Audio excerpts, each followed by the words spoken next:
కొద్దిగా ఏం తమ్ముళ్ళు హుషారుగా ఉన్నారా? ఏమమ్మా ఆడబిడ్డలు మీరు కూడా హుషారుగా ఉన్నారా? చాలా రోజులైంది నర్సాపూర్కి వచ్చి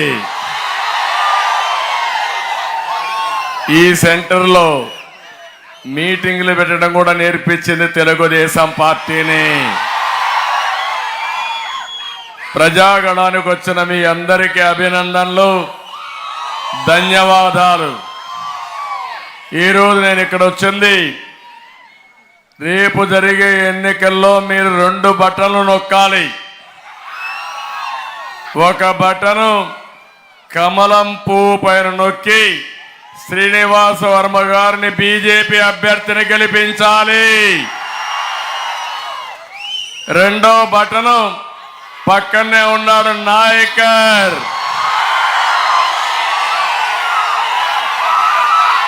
జన సైనికుడు, జనసేనాని ప్రతినిధి.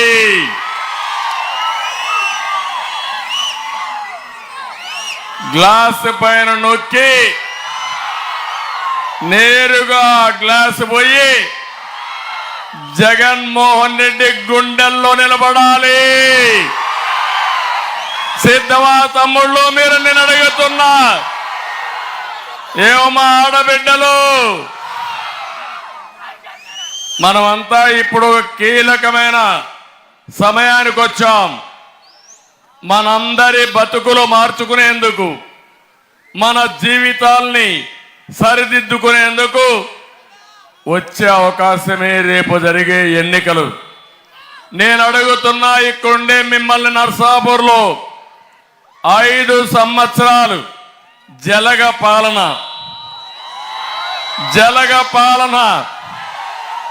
మీ జీవితాల్లో ఏమైనా మిగిలిందా అని మిమ్మల్ని అడుగుతున్నా. మీరు బాగుందనుకుంటే చెప్పండి, నేను మాట్లాడను, కానీ మీరే నిర్ణయించాల్సిన అవసరం ఉంది. ఏ వర్గమైనా బాగున్నారా తమ్ముళ్ళు అని మిమ్మల్ని అడుగుతున్నా. ఏమమ్మా మీరన్నా బాగున్నారా?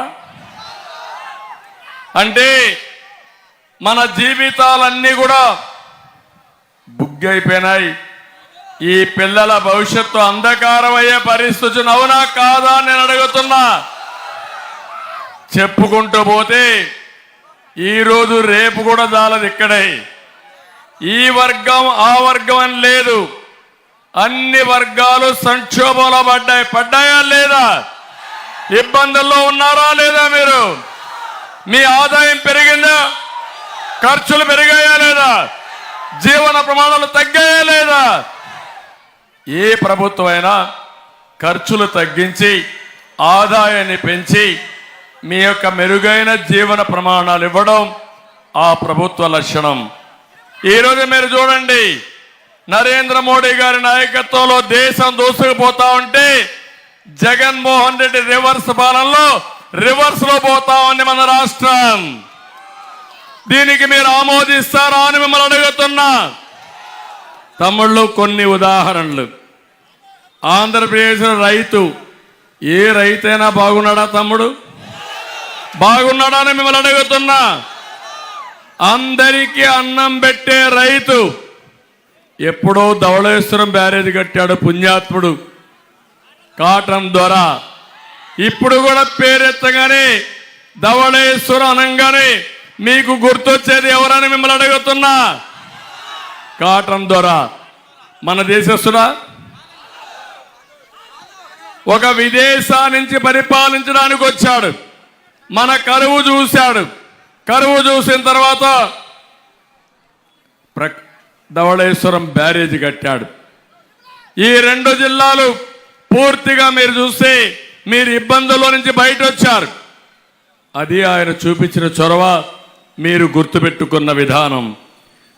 ఒక్క విషయం గుర్తుపెట్టుకోవాలి, రైతును సరిగా చూసుకుంటే మనకు ఎలాంటి ఇబ్బంది లేకుండా తిండి పెట్టే సత్తా ఉండేది ఒక రైతాంగానికి. అవునా కాదా అని మిమ్మల్ని అడుగుతున్నా. ఏ రంగమైనా పర్వాలేదు కానీ, ఏది నష్టపోయినా పర్వాలేదు కానీ రైతు నష్టపోతే మాత్రం ఆ దేశం బాగుపడదని చెప్పి కూడా నేను మీకు తెలియజేస్తున్నా. డబ్బులు సంపాదిస్తాం, టెక్నాలజీ మనం అడాప్ట్ చేసుకుంటాం, అధికారం వస్తుంది, కనీసం తిండి లేకపోతే బతికే పరిస్థితుందా తమ్ముళ్ళు అని అడుగుతున్నా. అలాంటి అన్నదాత ఈరోజు ఇబ్బందుల్లో ఉన్నాడా లేదా అని మిమ్మల్ని అడుగుతున్నాను. గోదావరి అనంగానే గుర్తొచ్చేది దేశానికి అన్నం పెట్టిన అన్నదాత ఈరోజు సంక్షోభంలో ఉన్నాడా లేదా అని మిమ్మల్ని అడుగుతున్నా. నేను ఒకటే మీ అందరూ చెప్తున్నా, రైతుల మీద ఈ ప్రభుత్వానికి ప్రేమ లేదు, రైతుల సమస్యల పట్ల అవగాహన లేదు, రైతు అంటే గౌరవం లేదు. సాగును చంపేశాడు, రైతును ముంచేశాడు. ఇంకో పక్క గోదావరి డెల్టా చరిత్రలో ఎప్పుడైనా ఇలాంటి దమనీయమైన పరిస్థితి ఉందా అని మిమ్మల్ని అడుగుతున్నా. మొన్ననే నేను వచ్చాను, వరదలు వచ్చాయి, కనీసం గోని సంచులు ఇవ్వలేకపోయారు మీకు. మీరు తిరిగి 10 బస్తాలు బియ్యం ఇచ్చేది, మీ బియ్యాన్ని వాళ్ళకి ఇచ్చే పరిస్థితి వచ్చారు. అవునా కాదా? లంచాలు ఇచ్చారా లేదా? మీ ఊరిలో పండించిన ధాన్యాన్ని ఎక్కడో రాజమండ్రిలో ఉండే రైస్ మిల్ పంపించారా లేదా అని మిమ్మల్ని అడుగుతున్నా. అంటే ఏంటి అరాచకం? అదే జగలగా అరాచకం, జగన్మోహన్ రెడ్డి అరాచకం అని చెప్పి కూడా నేను మీకు తెలియజేస్తున్నా. నాకు తెలిసినంత వరకు 45 ఏళ్లలో డెల్టా ప్రాంతంలో ఇలాంటి సమస్యలు ఎప్పుడు రాలేదు. అలాంటి సమస్యలు వచ్చాయి. పండించిన పంట అమ్ముకోలేక దీనావస్థకు వచ్చారు. రోజుకు 3 రైతులు ఆత్మహత్యలు చేసుకుంటున్నారు.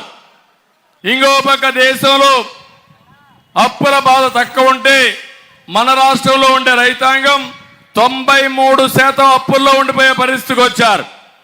నేను ఒకటే అందుకే ఆలోచించా, ఈరోజు ఈ ప్రభుత్వం మిమ్మల్ని దగా చేసింది. 2014లో రైతు రుణమాఫీ చేసిన ప్రభుత్వం తెలుగుదేశం ప్రభుత్వం, అవునా కాదా అని మిమ్మల్ని అడుగుతున్నా. అదే కాకుండా ఆ రోజు రైతు రథం కింద ట్రాక్టర్లు ఇచ్చాం, భూసార పరీక్షలు చేపించాం, పౌష్టిక పోషకాలను ఇప్పించాం, వ్యవసాయాన్ని లాభసాటిగా తయారు చేశాం, కోస్టల్ ఆంధ్రప్రదేశ్లో అక్వా కల్చర్ అభివృద్ధి చేశాం, రాయలసీమలో పెద్ద ఎత్తున హార్టికల్చర్ అభివృద్ధి చేసి రైతును ముందుకు తీసుకుపోయే పరిస్థితికి వచ్చాం. నేను అడుగుతున్నా ఇక్కడే మిమ్మల్ని అందరినీ, తమ్ముళ్ళు ఈ ప్రభుత్వం డబ్బులు ఇచ్చిందా మీకు?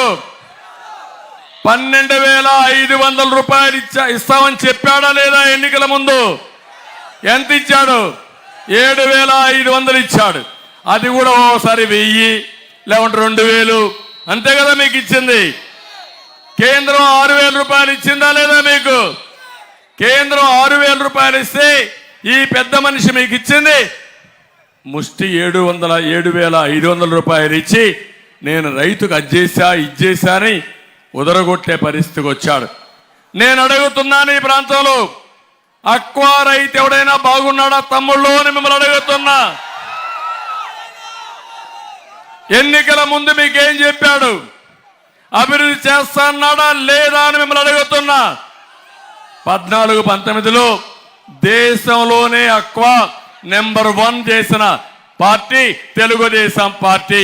ఆ రోజు తెలుగుదేశం ప్రభుత్వం.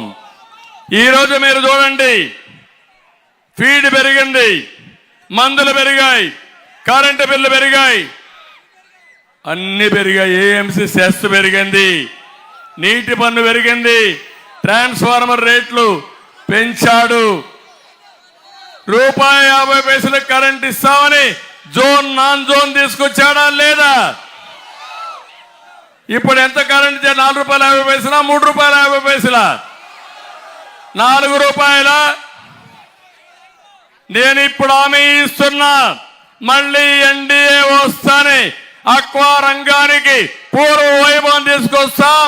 ₹1.50 కరెంట్ ఇచ్చే బాధ్యత మాది.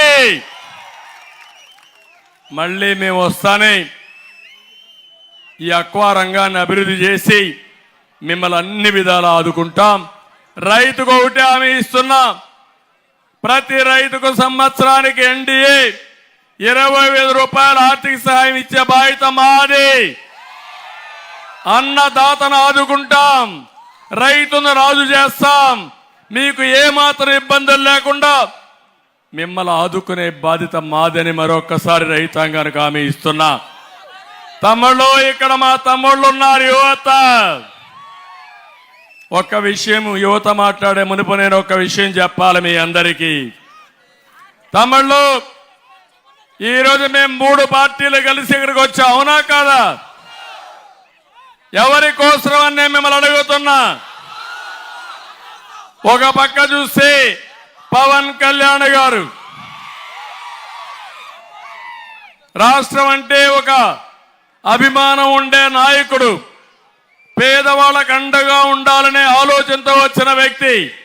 రాజకీయాలంటే వ్యాపారం కాదు, సేవాభావం అని చాటి చెప్పిన వ్యక్తి పవన్ కళ్యాణ్ గారు. ఇక్కడ మా జన సైనికులు ఉన్నారు, ఉత్సాహంగా ఉన్నారు. మొట్టమొదటిసారిగా మీరు ఒక్కసారి ఆలోచిస్తే ఆంధ్రప్రదేశ్ రాష్ట్రం నష్టపోతా ఉంది. వైఎస్ఆర్ కాంగ్రెస్ వ్యతిరేక ఓటు చేయకూడదు. అన్ని రాజకీయ పార్టీలు కలిసి పోటీ చేయాలి. ఈ రాష్ట్రాన్ని వైసీపీ విముక్త రాష్ట్రంగా తయారు చేయాలని చెప్పిన వ్యక్తి పవన్ కళ్యాణ్ గారని చెప్పి కూడా నేను మీకు తెలియజేస్తున్నా. అలాంటి వ్యక్తి ఈరోజు కలిసి ఒక అలయన్స్ మేమందరం కూడా ఒక జట్టు కట్టాం. రెండోది నరేంద్ర మోడీ గారు ఈ రాష్ట్రాన్ని, ఈ దేశాన్ని ప్రపంచ దేశాల్లో ఒక అగ్రదేశంగా తయారు చేయాలని అనేక కార్యక్రమాలకు రూపకల్పన కల్పించిన వ్యక్తి నరేంద్ర మోడీ గారు. ఈరోజు నేను మొన్న కూడా చెప్పాను, 2047కి భారతదేశం నెంబర్ 1 దేశంగా తయారవుతుంది. ప్రపంచంలో ఉండే భారతీయులు నెంబర్ 1గా తయారవుతారు. అది సాధ్యం నరేంద్ర మోడీ గారి నాయకత్వంలో అని చెప్పి నేను మీకు తెలియజేస్తున్నా. అందుకే ఈరోజు బీజేపీ కేంద్రంలో ఉంది. ఎవ్వరికి అనుమానం అవసరం లేదు, మళ్ళీ వచ్చేది ఎన్డీఏ గవర్నమెంటే కేంద్రంలో. 400 సీట్లు ఎక్కడ వస్తాయి? మన ఆలోచన 160+ ఇక్కడ రావాలి. 24 పార్లమెంట్లు గెలవాలి. అప్పుడే మన అభివృద్ధి జరుగుతుంది. తమ్ముళ్ళు, నష్టపోయిన రాష్ట్రం 13 లక్షల కోట్ల రూపాయల అప్పు తెచ్చాడు. మన నెత్తిన అప్పుల కుంపటి ఉంది. నేను ఒకటి అడుగుతున్నా మిమ్మల్ని, మీ ఇంటి పైన ట్యాంక్ ఉంటుంది, ట్యాంకులో నీళ్లుంటే కొళాయిలో నీళ్లు వస్తాయి, అంతేనా? ట్యాంకులో నీళ్లు లేకపోతే కొళాయిలో నీళ్లు రావు, అంతే కదా? అదే పరిస్థితి మన రాష్ట్ర పరిస్థితి.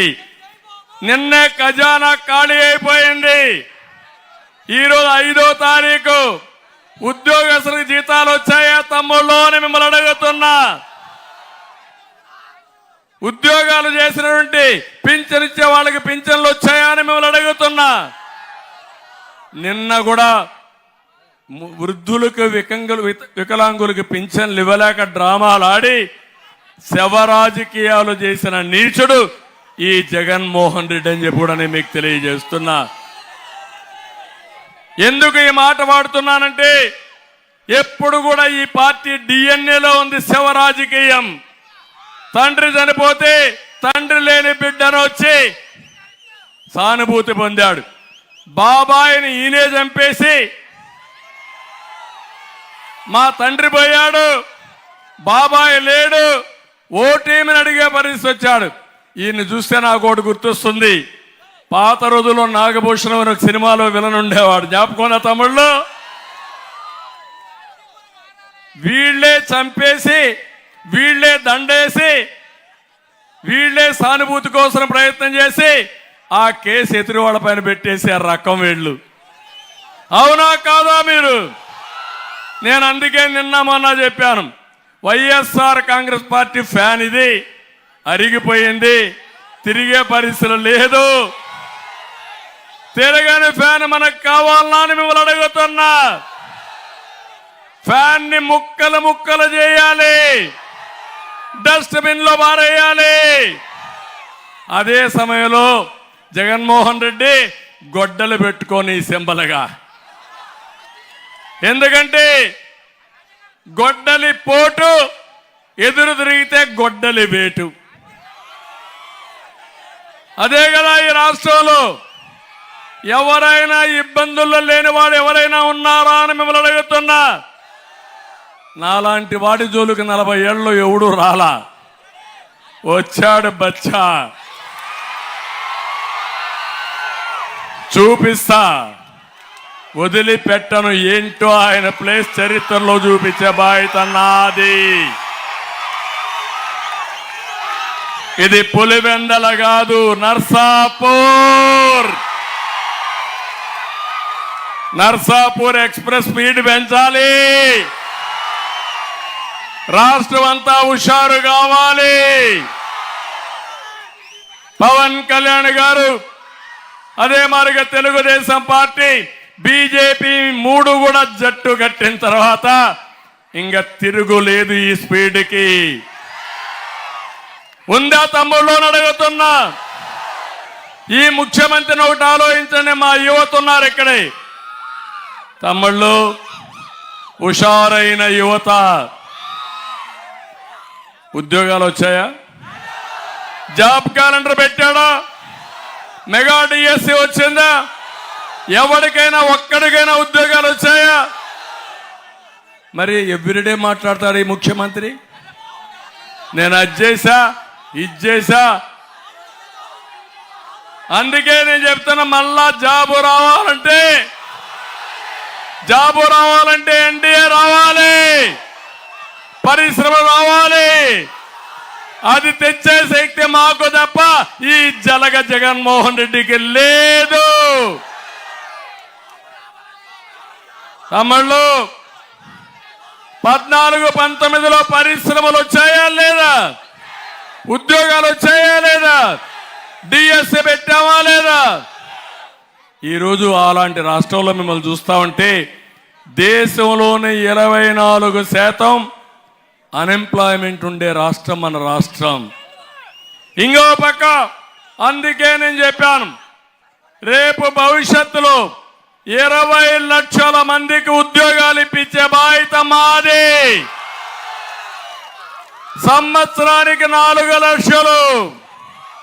మా యువతకు ఒకటే హామీ ఇస్తున్నా, మమ్మల్ని నమ్మండి, మీ భవిష్యత్తుకు తిరుగుండదని మరొక్కసారి మీ అందరికి హామీ ఇస్తున్నా.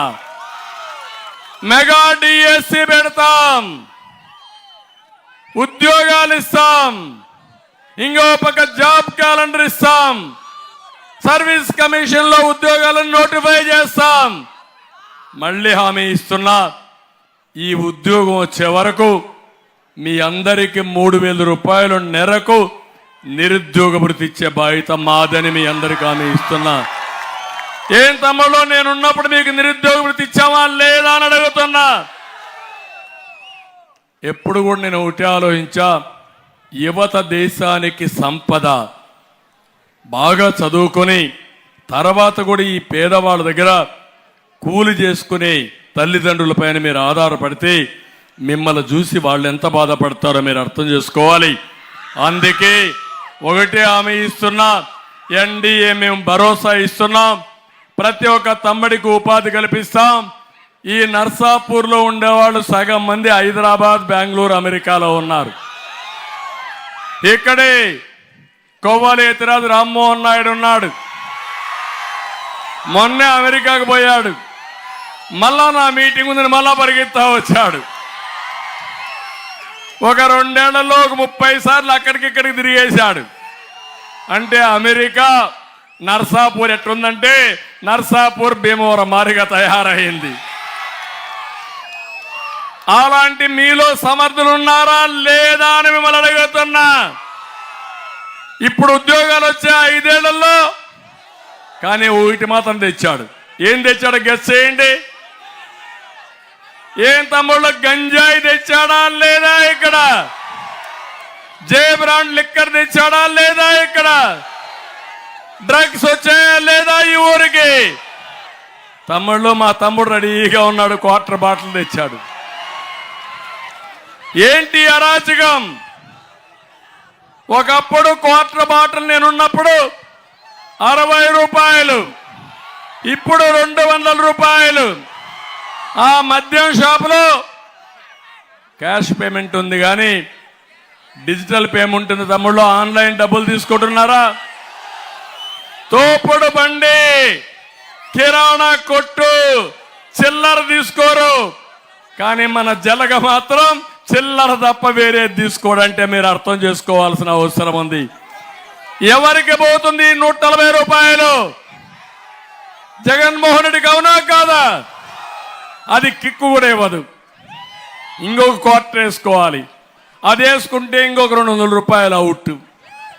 అక్కడి నుంచి మీకు లేనిపోని ఆరోగ్య సమస్యలు, ఎక్కువ తాగితే గోయిందా గోయిందా. ఇంకా అంటే నేను ఎందుకు బాధపడుతున్నానంటే మీ జీవితాలతో ఆడుకునే జలగా ఈ జగన్మోహన్ రెడ్డి, మీ ఆరోగ్యంతో ఆడుకునే వ్యక్తి.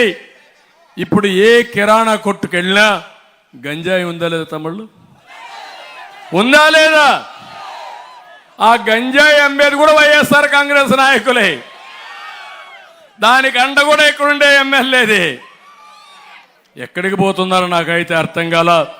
ఇదే కాదు, నేను ఒకటే చెప్తున్నా, తెలుగుదేశం వస్తానే రేపు మళ్ళీ మేమందరం కలిసి ఎక్కడి నుంచి మీ ఊరు నుంచి పనిచేసే విధానానికి నేను శ్రీకారం చుడతా.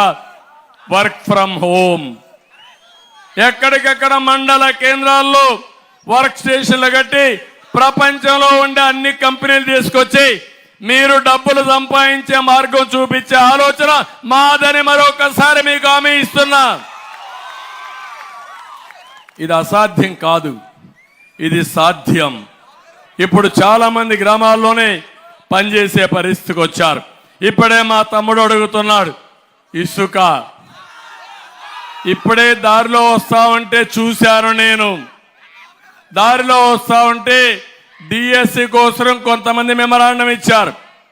కొంతమంది భవన నిర్మాణ కార్మికులు మా పొట్టగొట్టాడు ఈ జగన్మోహన్ రెడ్డి, ఇసుక పైన మొనోపలి పెట్టి దోచుకున్నాడు. ఇంకో పక్క మీరు ఆలోచిస్తే స్టీల్ రేటు పెంచాడు, సిమెంట్ రేటు పెంచాడు, భవన నిర్మాణం ఆగిపోయింది, మా జీవితాలు నాశనం అయిపోయాయని చెప్పే పరిస్థితికి వచ్చారు. నేను అడుగుతున్నా, తెలుగుదేశం హయాంలో ఒక ట్రాక్టర్ ఇసుక ఎంత తమ్ముళ్ళు? 1000 రూపాయలు అవునా కాదా? ఇప్పుడు ఎంత? 5000 అవునా కాదా? 4000 ఎవడికి పోయినాయని మిమ్మల్ని అడుగుతున్నా. ఇలాంటి చాలా జరిగాయి. ఒకటే కాదు, అన్ని పన్నులు పెరిగిపోయినాయి. మీరు ఒకసారి చూస్తే పెట్రోల్ డీజిల్ పెరిగింది, విద్యుత్ ఛార్జీలు పెరిగాయి, సాగు భారం అయిపోయింది, నిత్యావసర వస్తువుల ధరలు బాగా పెరిగాయలే తల్లి, అన్ని పెరిగిపోయినాయి. ఇంకో పక్క మీరు చూస్తే ఎవరికి ఆదాయం లేదు, ఇంకో పక్క ఖర్చులు పెరిగాయి, ఎన్నో ఇబ్బందుల్లో ఉన్నారు. అందుకే నేను ఆలోచించా, ఒకే కార్యక్రమంతో ముందుకు వచ్చాం. సూపర్ 6 పెట్టి 6 కార్యక్రమాలతో మీ జీవితాల్లో వెలుగు చూపించాలని ముందుకొచ్చామని మా ఆడబిడ్డలందరికీ హామీ ఇస్తున్నా. ఏమమ్మా, డాక్రా సంఘాలు పెట్టింది తెలుగుదేశం పార్టీ అధికారం ఉన్నప్పుడు, అవునా కాదా? మీకు ఆస్తిలో సమాన హక్కు ఇచ్చిన పార్టీ తెలుగుదేశం పార్టీ, అవునా కాదా? ఇంకో పక్క మీ పిల్లలకు ఉద్యోగాల్లో కాలేజీల్లో రిజర్వేషన్లు పెట్టిన పార్టీ తెలుగుదేశం పార్టీ. ఈరోజు హామీ ఇస్తున్నా, ఆడబిడ్డలందరికీ ఆర్థికంగా పైకి తేవడానికి 4 కార్యక్రమాలు ఇచ్చాను. ఒకటి ఆడబిడ్డ నిధి, నెలకు 1500 రూపాయలు. 18 సంవత్సరాలు పైబడిన ఆడబిడ్డలకి 59 సంవత్సరాల వరకు నెల 1500 మీ అకౌంట్లో వేస్తా. ఇంట్లో 2 3000, 3 4500, 4 6000 రూపాయలు మీ అకౌంట్లో వేసే బాధ్యత మాదని మరొకసారి నా ఆడబిడ్డలకు హామీ ఇస్తున్నా. దీనివల్ల మీరు ఆదాయం పెంచుకునే పరిస్థితి వస్తుంది. ఏం చేయాలో కూడా నేర్పిస్తాను. రెండోది, తల్లికి వందనం. మీ బిడ్డల చదువు కోసం ఒక బిడ్డ ఉంటే 15,000, ఇద్దరు బిడ్డలుంటే 3,000, ముగ్గురుంటే 30,000, ముగ్గురుంటే 45,000, నలుగురుంటే 60,000 రూపాయలు మీకు ఇచ్చే బాధ్యత మాది. ఈ దేశంలో జనాభా తగ్గిపోతా ఉంది. దక్షిణ భారతదేశంలో చాలా స్పీడ్గా జనాభా తగ్గిపోయే ప్రమాదం ఉంది. దీనివల్ల 2 లాభాలు వస్తాయి. జనాభా నియంత్రణ చేసుకుంటాం. రెండోది, మీకు వెసులుబాటు వస్తుంది. పిల్లల్ని బాగా చదివిస్తే ప్రపంచాన్ని జయిస్తారు. మూడోది, ధరలు పెరిగాయి. నేనే వంట గ్యాస్ ఇచ్చాను, దీపం పెట్టాను. ఈరోజు మీ అందరికీ మళ్ళీ 3 గ్యాస్ సిలిండర్లు ఉచితంగా ఇస్తామని ఆడబిడ్డలందరికీ హామీ ఇస్తున్నా. ఇది కాకుండా ఉచితంగా ఆర్టీసీ బస్సుల్లో ప్రయాణం, ఆ ఏర్పాట్లు కూడా చేస్తాం. నేను ఒకటే మీకు హామీ ఇస్తున్నా, ఎవరైనా టికెట్ అడిగితే నా పేరు చెప్పండి. ఇది చంద్రన్న ఇచ్చినటువంటి వరం, ఎవరు అడ్డపడలేరు. ఇది ఎన్డీఏ ఇచ్చినటువంటి హామీ అని మీరు ధైర్యంగా చెప్పి వెళ్ళండి. తిరుగు లేదు. మీ భద్రతకు భరోసా మాది. అది ఎన్డీఏ ఇస్తుందని చెప్పి కూడా నేను మీకు తెలియజేస్తున్నా. ఇలాంటి కార్యక్రమాలు పెట్టి మా ఆడబిడ్డలందరినీ పైకి తీసుకొస్తాం. జగన్మోహన్ రెడ్డి చేసే పని 10 రూపాయలు ఇచ్చి 100 రూపాయలు దోచేయడం. నేను చేయబోయేది అప్పు చేసి ఇవ్వడం కాదు. నరేంద్ర మోడీ గారు ఎన్డీఏలో కానీ నేను కానీ అలవాటు చేసుకున్న విధానం సంపద సృష్టించడం. సృష్టించిన సంపద నుంచి ప్రభుత్వ ఆదాయం పెంచడం, పెంచిన ఆదాయం ఈ పేదవాళ్లకు పంచడం మేము అనుకున్న ఇది. ఈరోజు ఎన్డీఏలో ఉండే సంక్షేమ కార్యక్రమాలు, నేను ముఖ్యమంత్రిగా ఉన్నప్పుడు ఇచ్చిన సంక్షేమ కార్యక్రమాలు ఇప్పుడు ఉన్నాయని మిమ్మల్ని అడుగుతున్నా. ఆ రోజు మీరు చూస్తే బడ్జెట్లో 19% సంక్షేమ కార్యక్రమాలు ఖర్చు పెట్టిన పార్టీ తెలుగుదేశం, ఎన్డీఏ. ఈరోజు 15% ఖర్చు పెడుతున్నారు. అన్నా క్యాంటీన్ ఉందా అని మిమ్మల్ని అడుగుతున్నా. చంద్రన్న బీమా ఉందా అని అడుగుతున్నా. పెళ్లి కానుకలు ఉన్నాయని మిమ్మల్ని అడుగుతున్నా. పండుగ కానుకలు ఉన్నాయని మిమ్మల్ని అడుగుతున్నా. రంజాన్ తోఫా ఉందని మిమ్మల్ని అడుగుతున్నా. ఇలాంటి కార్యక్రమాలు 100 ఇచ్చాం. ఈరోజు అన్నీ పోయినాయి. పోయిన తర్వాత ఈరోజు మాయ మాటలు చెప్తున్నా, నేను అది ఇచ్చా ఇది ఇచ్చానని. బటన్ నొక్కానంటున్నాడు. నువ్వు నొక్కింది ఒట్టొట్టి బటను. అది స్ట్రక్ అయిపోయింది. మా తమ్ముడు చెప్పాడు, అది స్ట్రక్ అయిపోయింది.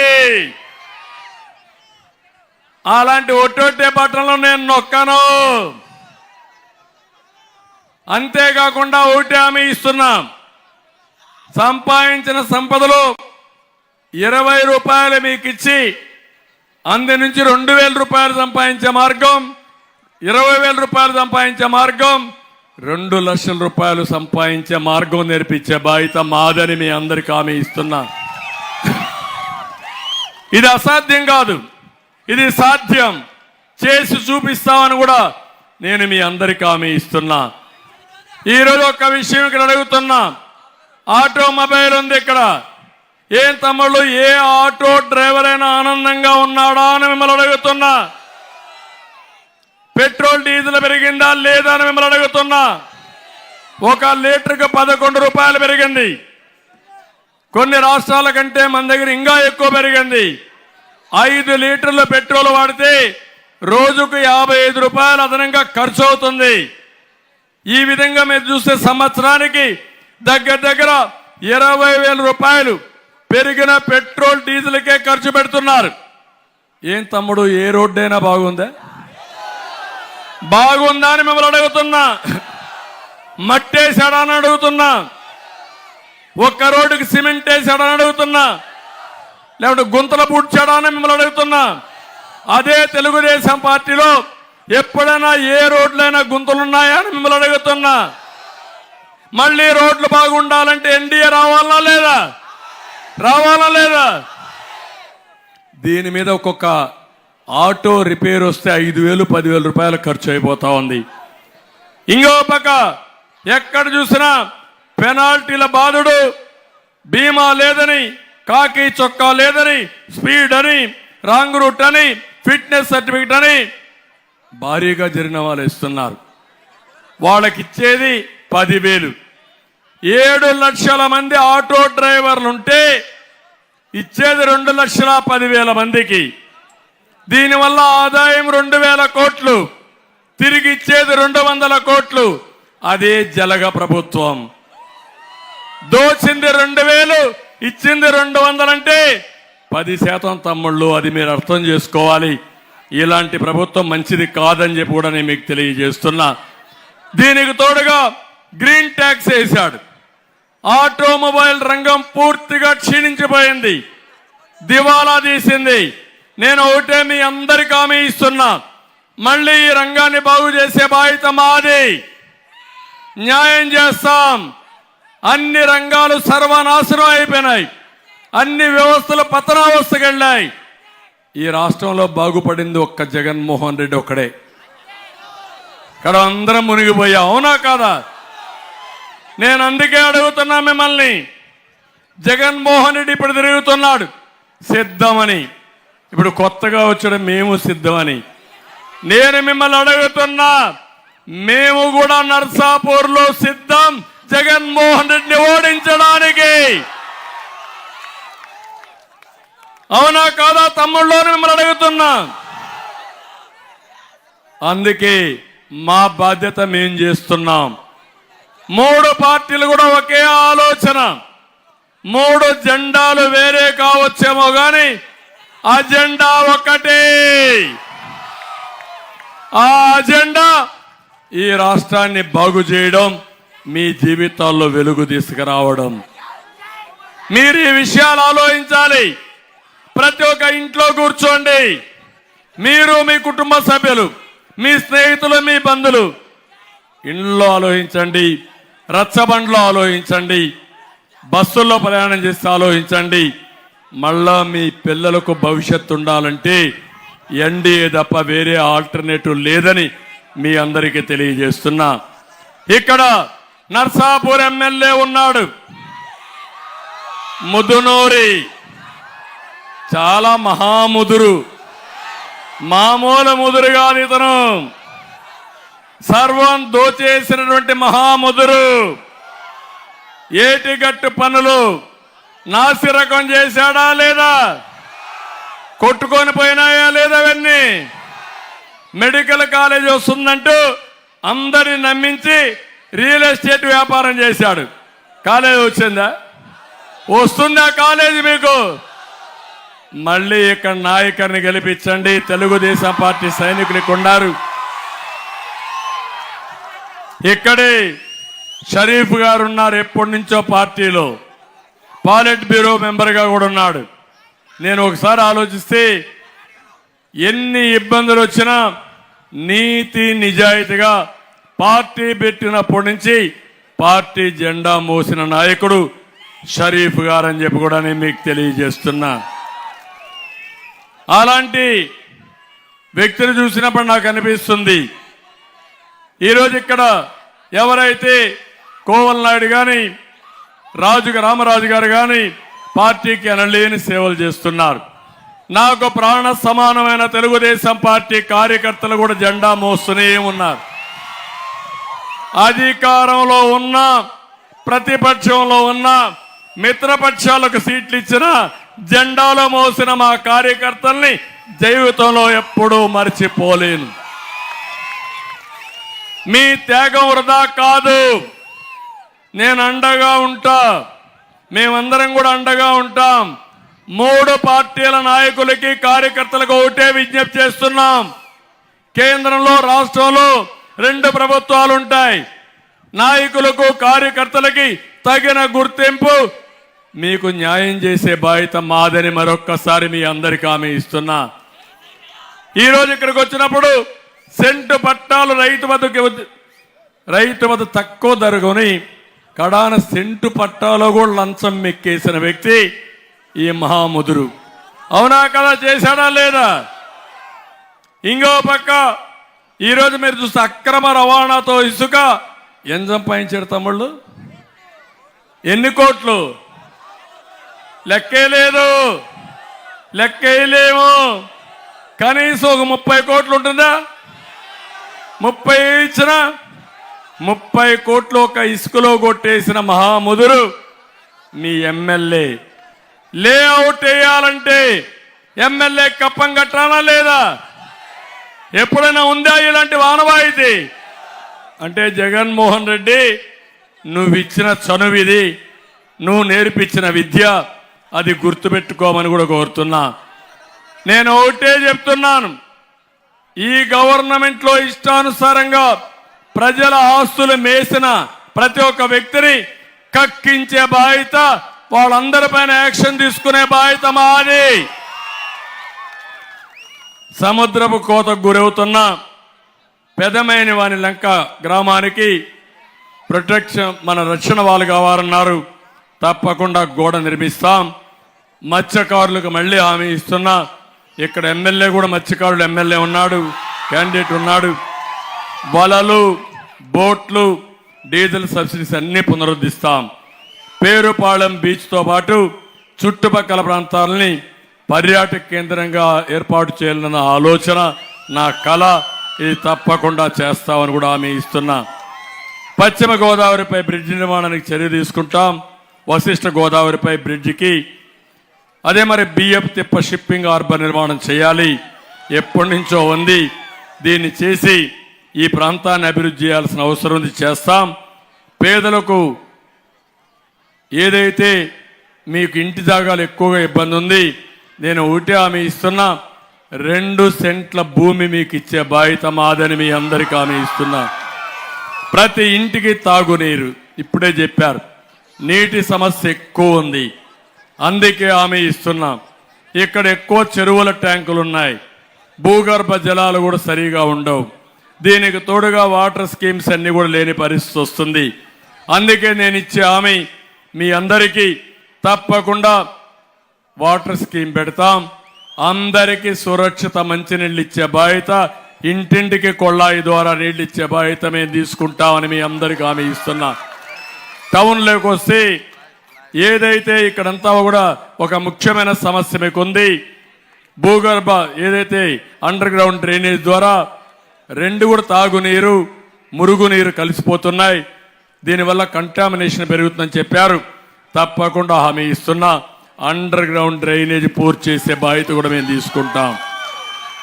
ఇది కాకుండా ఇంకొక పక్క ఏవైతే సమస్యలు ఈరోజు మీరు చెప్పారో అవన్నీ చేస్తూనే ఇప్పుడే లాయర్లు అందరూ వచ్చారు.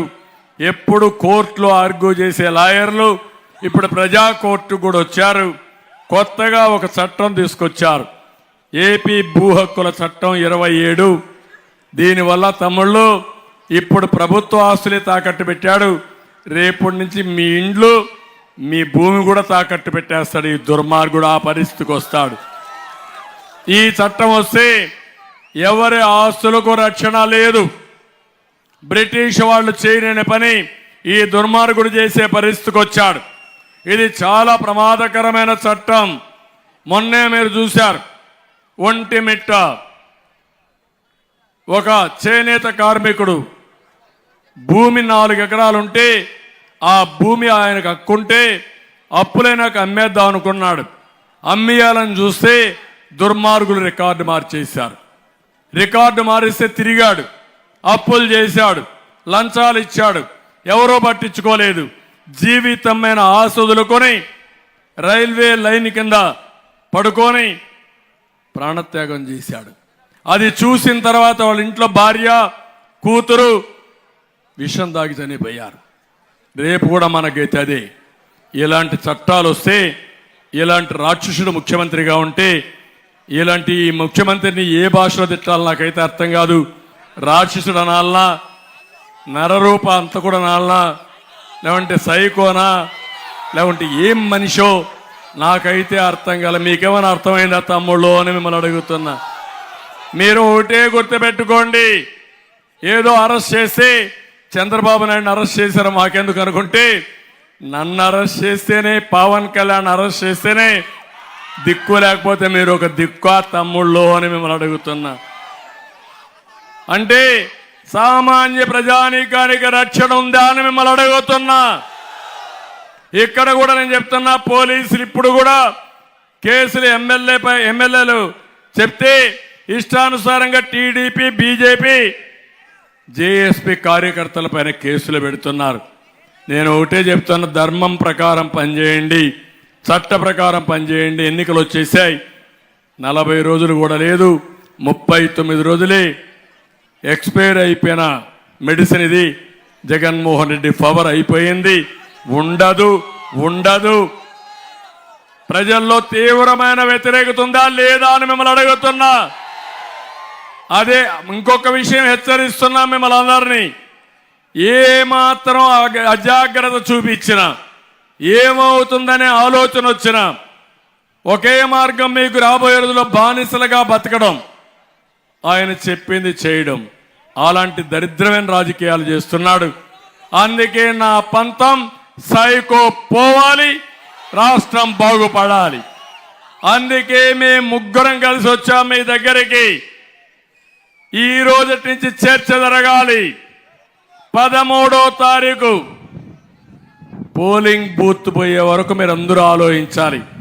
ఒక వ్యక్తి 10 మందికి చెప్పాలి, 10 మంది 100 మందికి చెప్పాలి.